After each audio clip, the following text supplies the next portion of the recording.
Welcome back everyone. This is our last video about Cloudy with a Chance of Guano, so let's wrap things up. We'll leave a link to a playlist in the description in case you missed the beginning of the series. In the last video, you've briefly seen the project file we've been using. Since we're following the two-color rule, we've added a third color to help us see what we're drawing on. Using this file helps us to see if the characters are a suitable size for the field. If the size of the character fits, we simplify the sprite and make a new file. This helps a lot with the animations. Here are all the enemies we have for the game. And here are the enemies we've had in the last version. As you can see, some of the characters got an updated look and some have been completely changed. Before starting the game, you'll be introduced to a scoreboard. Here, you will see how much each enemy is worth in points. Large targets like buses, vans and cars reward you with less points. This is due to their large sprites and slow movement speed. And of course, small targets like pedestrians reward you with the most points because of their small size and faster speed. This does not count for the small bird enemy. Since there is not much going on top of the screen, the player will focus more on the bottom half. For this reason, you're bound to hit the bird by accident a couple of times. But instead of just losing ammo, you'll be awarded 5 points. The toast, much like the loaf of bread we had, will not give you score points but will give the player ammunition. One notable change since the last update is the new UI.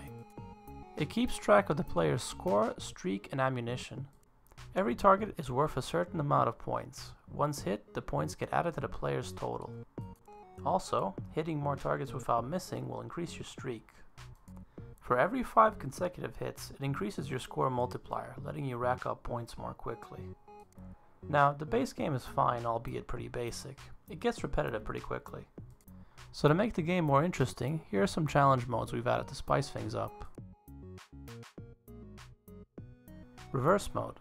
This is like the default endless mode, except vehicles spawn on the left side of the screen and drive backwards. The bird has also been moved closer to the middle so you can anticipate targets more easily. Just like in endless, the aim is to get the highest score possible. Sharpshooter mode. In this game mode, the aim is to get a high streak as opposed to high score.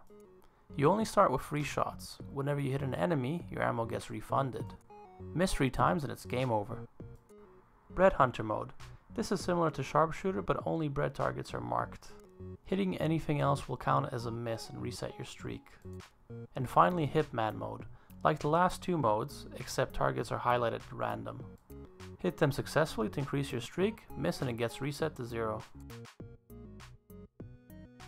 The design part of this project hasn't been really difficult since we've already had everything for it. But to make it more interesting, we've updated the sprites, music and gameplay. It also shows you how you can make something like this look like this. Using Godot is always interesting. It's a good engine overall, but has several quirks and bugs. I'll consider using it again, especially when the stable version of 4.0 comes out. Until then, I'll keep experimenting with different engines, since I think it's important to have a good overview of what tools are out there. We'll try and find somewhere online to upload the game if you're interested in playing it. If we do, we'll leave a link in the description.